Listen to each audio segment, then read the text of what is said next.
प्रश्नोत्तर इस सत्संग के माध्यम से आज प्रश्न आया है। बृहस्पति सिंह, बरेली, उत्तर प्रदेश। उनका प्रश्न है, शिव जी को जो है जो नैवेद्य चढ़ाया जाता है वो ग्रहण करना चाहिए कि नहीं करना चाहिए, इसके विषय में जो है प्रश्न उनका है। ना शिव जी के ऊपर जो चढ़ाया हुआ प्रसाद है वो सब जो है कुछ लोग कहते खाना नहीं चाहिए, कुछ कहते खाना चाहिए, तो संदेह में है, इसलिए प्रश्न पूछ रहे हैं। श्री राम। देखिए बृहस्पति जी, शिव पुराण में जो है इसका विद्येश्वर संहिता के 22वां अध्याय में जो है इसका वर्णन है। मेरे हाथ में जो है देख रहे हैं शिव पुराण गीता प्रेस का विद्येश्वर संहिता 22वां अध्याय, उसमें सब वर्णन है। जिस शिव जी का जो है नैवेद्य ग्रहण करना चाहिए भी लिखा गया है और ग्रहण करना नहीं चाहिए भी लिखा गया है। कैसे ग्रहण करना चाहिए और कैसे ग्रहण नहीं करना चाहिए, ये दोनों का मैं आप लोग के समक्ष वर्णन करता हूँ। पहले तो शिव जी के निर्माल्य जो है जो नैवेद्य है का महिमा में वर्णन करता हूँ। विद्येश्वर संहिता में जो है श्लोक में आया है, भक्खेति शिव नैवेद्यम तजित अग्रह भावनाम। शिव जी के नैवेद्य अगर आपको प्राप्त हो जाए तो तुरंत उसको जो है ग्रहण कर लेना चाहिए, नहीं खाऊंगा इसी प्रकार की भावना को त्याग कर देना चाहिए। दृष्टापि शिव नैवेद्यम जानति पापानि दूरतः भक्खेतु शिव नैवेद्य पुण्यानि अयंति कोटिशः। शिव जी का नैवेद्य को खाली दूर से देखने मात्र से ही पाप दूर हो जाता है। भक्खेतु शिव नैवेद्य, कहीं भक्षण कर लिया तो पुण्यानि आयंति कोटिशः, कोटि कोटि पुण्य की जो है उसको प्राप्त हो जाती है। यहां पर जो है आप शिव नैवेद्य मतलब इसका अर्थ में समझा देता हूं।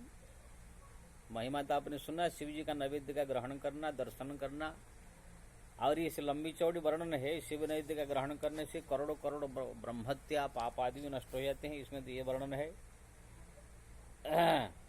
शिव नैवेद्य का भक्षण चंद्रायण व्रत के समान है। ब्रह्महत्या करने वाला पुरुष भी यदि शिव नैवेद्य का भक्षण करे तो धारण करे तो उसका सारा पाप नष्ट हो जाता है।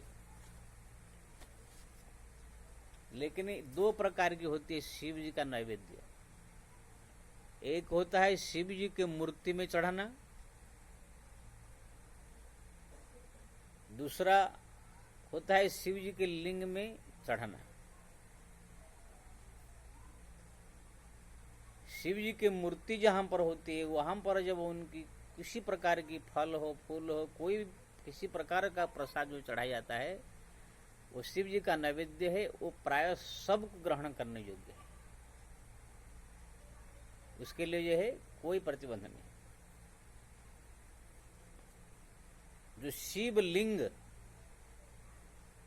जो आप देखे होंगे मंदिर में जो है काले काले पत्थर से शिव जी का जो लिंग बनाया जाता है, उसी लिंग के ऊपर भी कुछ लोग जो है कुछ प्रसाद चढ़ा देते हैं।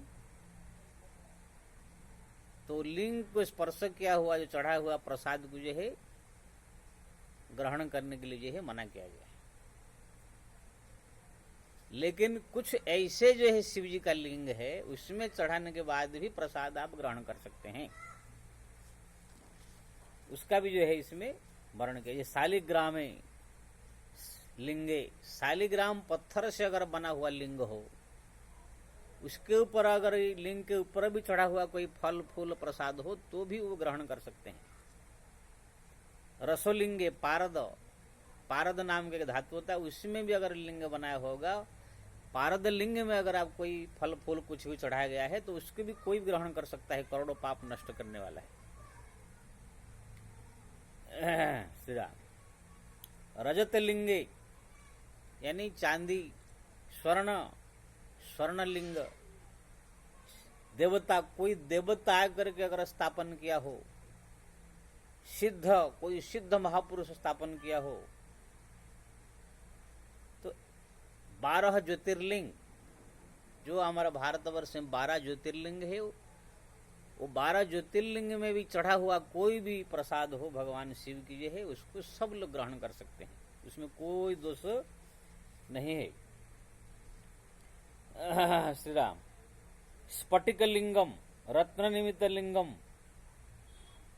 स्फटिक पत्थर होता है, उसमें भी अगर बनाया हुआ लिंग हो, या जो नवरत्न होते हैं उसी नवरत्न में से किसी रत्न का बनाया हुआ लिंग हो, उसमें भी अगर कोई फल फूल को चढ़ा दिया शिव जी के लिंग में, तो भी वो ग्रहण करने योग्य है, उससे करोड़ों जो है पाप नष्ट होता है। तो आपने ये जाना, शिव जी का मूर्ति में चढ़ा हुआ कोई भी प्रसाद, शिव निर्माल्य, शिव नैवेद्य सब ग्रहण कर सकते हैं। जो शिव जी की मूर्ति के सामने जो रखा जाता है, फल फूल या भोग या थाली में प्रसाद कुछ रखा जाता है, वो ग्रहण कर सकते हैं।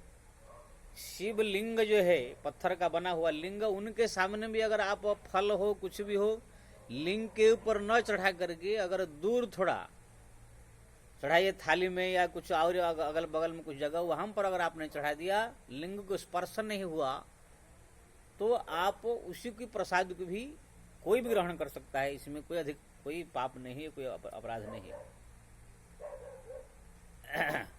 12 ज्योतिर्लिंग, स्वर्णलिंग, शालिग्राम से बना हुआ लिंग, चांदी का लिंग, देवता सिद्ध द्वारा स्थापित लिंग, स्फटिक लिंग में भी अगर चढ़ा हुआ प्रसाद हो तो भी आप ग्रहण कर सकते हैं। जो भारतवर्ष का 12 ज्योतिर्लिंग है, वहां पर जाने के बाद अगर शिवलिंग के ऊपर कोई प्रसाद चढ़ा हुआ है, उसी को भी आप ग्रहण कर सकते हैं। खाली कुछ लिंग के लिए मना किया गया है। जो सामान्य रूप में मंदिर में जो सामान्य लोग द्वारा स्थापित जो लिंग है, जो मंदिर में स्थापन करते हैं लोग, जो है अपना छोटा मंदिर बना करके मनुष्य द्वारा स्थापित लिंग, वो लिंग के ऊपर अगर चढ़ा दिया गया कोई फल फूल है, तो उसको ग्रहण करने के लिए मना किया गया है। वो इसीलिए मना किया गया है क्योंकि ना उसी के ऊपर चंड नाम के गण होते हैं। भगवान शंकर के मुख से निकले हैं चंड नाम के गण। भगवान शंकर के बहुत गण होते हैं, नंदी, भृंगी, श्रृंगी, क्या क्या उनके सब बहुत गण, भूत प्रेत सब बड़ा उनके सब रहते हैं साथ में। तो चंड नाम के गण है, वो लोगों ने भगवान शंकर से वरदान मांगा, कोई अगर 12 ज्योतिर्लिंग, स्वर्णलिंग ये सब को छोड़ के, 12 ज्योतिर्लिंग को छोड़ के, स्फटिक लिंग को छोड़ के, स्वर्ण चांदी के लिंग को छोड़ के, ये सब लिंग को छोड़ करके, शालिग्राम के बना हुआ लिंग को छोड़ करके, जो सामान्य पत्थर से बना हुआ लिंग के ऊपर कोई भी वस्तु चढ़ा दिया, तुरंत चंड का अगर अधिकार हो जाता है, वो लोग आकर उसे ग्रहण कर लेते हैं। इसलिए उसी के ऊपर दूसरे किसी व्यक्ति का अधिकार नहीं है। दूसरा कोई व्यक्ति अगर उसे ग्रहण करता है तो फिर वो पाप का भागी होगा, अपराधी होगा। वो लोगों ने भगवान शंकर से वरदान मांगा है। इसलिए जो मनुष्य द्वारा स्थापित जो साधारण लिंग है, छोटे छोटे मंदिरों में जो स्थापन किया गया, ये सब जगह पर जहां पर ऐसे लिंग के ऊपर स्पर्श करके जो चढ़ा देते हैं, उसके ऊपर चंड का अधिकार होने के कारण सामान्य व्यक्ति को उसको ग्रहण करना नहीं चाहिए। लेकिन हाँ, और एक उपाय भी यहां पर बताया गया, अगर ये सामान्य जो मंदिर में मनुष्य द्वारा स्थापित जो मंदिर और शिवलिंग में भी अगर आपने किसने चढ़ा दिया, केला कोई भी वस्तु अगर चढ़ा दिया, कोई फल फूल चढ़ा दिया, कोई मिठाई चढ़ा दिया लिंग के ऊपर, उसके ऊपर तो चंड का अधिकार है, अशुद्ध हो गया हो। लेकिन वो वस्तु भी आप ला करके शालिग्राम को स्पर्श कर दीजिए, भगवान विष्णु का जो शालिग्राम मूर्ति है उसको अगर स्पर्श कर देंगे, वो भी इतना पवित्र हो जाएगा, चंड का जो अधिकार समाप्त हो जाएगा, अशुद्धता खत्म हो जाएगा, वो भी ग्रहण करने लायक हो जाएगा। स्पष्ट यहाँ पर लिखा है विद्वेश्वर संहिता में जो है, शालिग्राम का स्पर्श मात्र से जो अशुद्ध शिव नैवेद्य जो है वो भी शुद्धता को प्राप्त हो जाता है। इसलिए अगर आपको ये शंका है, कोई ये मंदिर अगर शिवलिंग अगर साधारण है, तो वहां पर अगर शिवलिंग के ऊपर कोई ऐसे वस्तु चढ़ा दिया गया है, उसको ग्रहण करे कि नहीं करे इसकी शंका आ रहा है, तो उसको शालिग्राम भगवान को स्पर्श करा दीजिए। शालिग्राम के स्पर्श होने मात्र से जो अशुभ शिव नैवेद्य है, जिसमें चंड का अधिकार है, वो भी जो है भक्षण करने के लिए लायक हो जाता है, उसको कोई भी ग्रहण कर सकता है। तो आपने सुना शिव नैवेद्य परम पवित्र है, उसको ग्रहण करने से करोड़ों पाप नष्ट हो जाता है, ब्रह्महत्या आदि पाप के नष्ट हो जाते हैं, सो वर्ण आया। लेकिन उसमें जो है शिव जी के जो मूर्ति के ऊपर चढ़ा दिया वो भी ग्रहणीय है, और जो 12 ज्योतिर्लिंग, स्फटिकलिंग, स्वर्णलिंग, रजतलिंग, और सिद्ध द्वारा देवताओं द्वारा स्थापित लिंग, 12 ज्योतिर्लिंग, शालिग्राम की जो बनाए हुए, ये सब लिंग में कैसे भी चढ़ाया हो, कहीं भी चढ़ाया हो, लिंग के ऊपर भी तो ग्रहण करने लायक है। लेकिन जो मनुष्य द्वारा स्थापित और साधारण लिंग है, वो सब के ऊपर, शिवलिंग के ऊपर चढ़ा हुआ जो है वस्तु ग्रहण नहीं करना चाहिए, क्योंकि उसके ऊपर चंड का अधिकार हो जाता है। चंड जब उसके ऊपर अधिकार जमा लेता है तो फिर अशुद्ध हो जाता है वो, इसलिए ग्रहण करने लायक नहीं होता है। अब करेंगे तो भी वो लोग का अभाग होने के कारण वो ग्रहण करना उचित नहीं है। लेकिन वो भी अगर शालिग्राम को स्पर्श करके सुलाई कर आप खाएंगे तो भी जो है आपको शिव नैवेद्य भक्षण करने का ही जो पुण्य प्राप्त होता है प्राप्त होगा। इसलिए जो आपके मन में शंका है शिव जी का जो है नैवेद्य ग्रहण करना चाहिए कि नहीं, इसमें आपने जाना, पहले आप जो भी मंदिर में जाएंगे वहां शिव नैवेद्य अगर है, अगर वो मूर्ति है तो कोई निशंक होकर ग्रहण कीजिए। अगर शालिग्राम शिला से बना हुआ शिवलिंग है, सोना के चांदी का बना हुआ, कोई सिद्ध द्वारा देवता द्वारा स्थापित लिंग है, स्फटिक लिंग है, तो आप बिना बिंदास होकर खाइए। 12 ज्योतिर्लिंग में कोई भी लिंग में चढ़ा हुआ नैवेद्य ग्रहण कीजिए। लेकिन जो सामान्य मनुष्य द्वारा स्थापित छोटे छोटे मंदिर में, गांव में जो बनाया हुआ शिवलिंग है, वो भी अगर किसी ने चढ़ा दिया शिवलिंग के ऊपर, स्पर्श कर दिया कोई फल फूल, कोई मिठाई, कुछ भी नैवेद्य, तो उसको भी अगर ग्रहण करना चाहिए तो आप शालिग्राम शिला को छू करके तब उसको ग्रहण करें। अगर शालिग्राम शिला उपलब्ध नहीं है तो फिर उसका ग्रहण न करे।